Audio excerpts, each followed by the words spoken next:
What are we talking about today? Let me check my notes. Intro. A lot gets said about the importance of attracting the right customers, but not a lot is said about repelling the wrong ones. Today we are going to talk about why it is important and how to do it.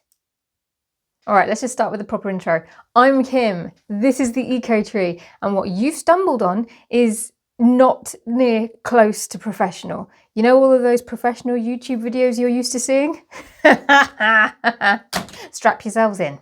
Okay then, so we all know why it's important to attract the right people.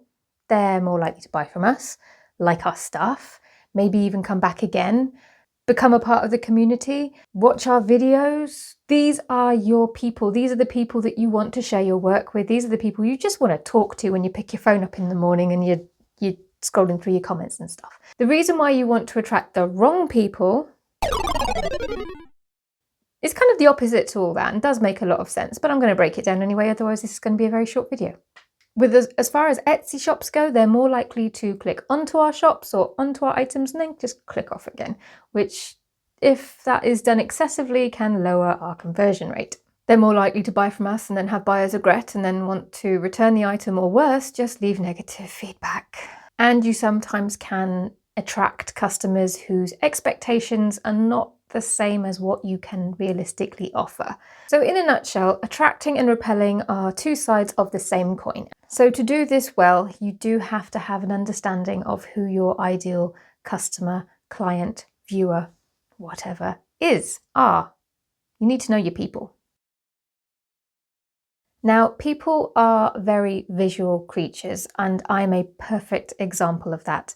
You can create a feeling around your shop before anybody has read a word or even taken in your listings at all. So we're also getting into branding here. And with the colours, there's an element of colour psychology involved. You'll notice that green pops up a lot in what I do. It's my favourite colour and it goes well. When you think of eco products or eco anything, you think of green. When someone goes onto my shop and they see that, it will immediately create that feeling. Now, I've spoken about the importance of photographs before, and it's so true.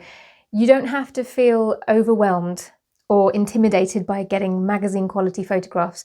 They just need to be clear and crisp. Attracting your customer, images and colours should be up there. The second thing that will help you attract the right customers to your shop and repel the wrong ones is to use the right wording.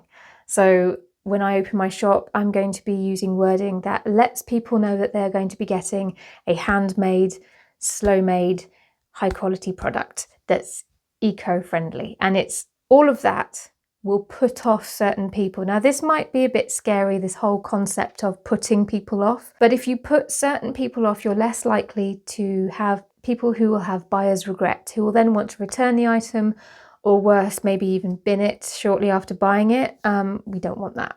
Words are important. And the third and last way that I'm sharing with you today is pricing. Basically, in a nutshell, if you want to sell something, a little something to many, then the price can be lower. For example, I'm going to have some digital downloads. I always have to think about that word.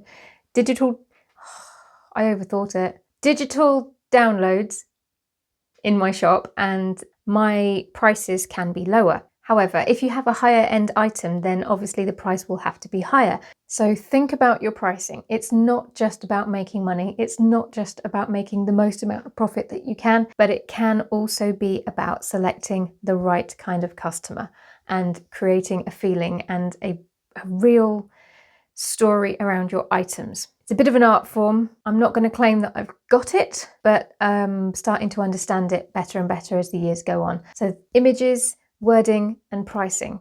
Those are the three things that I recommend you use to attract the right customers and respectfully and with kindness repel the wrong ones.